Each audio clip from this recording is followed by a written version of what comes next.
হে শিশু, আমাদের ক্ষমা করো। যে রোগটি বাংলাদেশ থেকে প্রায় হারিয়ে যেতে বসেছিল, সেই রোগী এখন শিশুদের মৃত্যুর দিকে ঠেলে দিচ্ছে।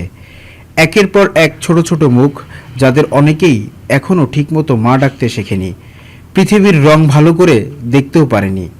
তাদের জীবন থেমে যাচ্ছে জ্বর, কাশি, লালচে দাগ আর শ্বাসকষ্টের মধ্যে। মৃত্যুর সংখ্যা এখন শুধু একটি সংখ্যা নয়, 100, 200, 300, এভাবে গুনতে গুনতে 499। একসময় সেটি 500-তে পৌঁছাবে, আর তখন হয়তো কোথাও কোনো হাসপাতালের বিছানায় কিংবা কোনো গ্রামের মাটির ঘরে কোনো মা বা বাবা তাদের শিশুর কপালে হাত রেখে কাপা গলায় বলবেন, আর একটু চোখ খোলো বাবা। কিন্তু শিশুটি আর চোখ খুলবে না। ভাবলে শিউরে উঠতে হয়, এই শিশুগুলোর অপরাধ কী ছিল? তারা তো রাজনীতি বোঝেনি, টিকাদান কর্মসূচির ফাইল কোথায় আটকে আছে তা জানত না, এ নিয়ে দেন দরবারে কি সমস্যা হয়েছিল তা তাদের জানা নেই।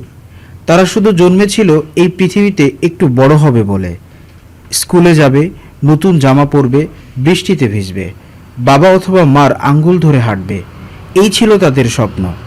অথচ তাদের ভাগ্যে জুটল হাসপাতালের অক্সিজেন, মাস্ক আর সাদা কাপড়ে মোড়ানো নিথর শরীর।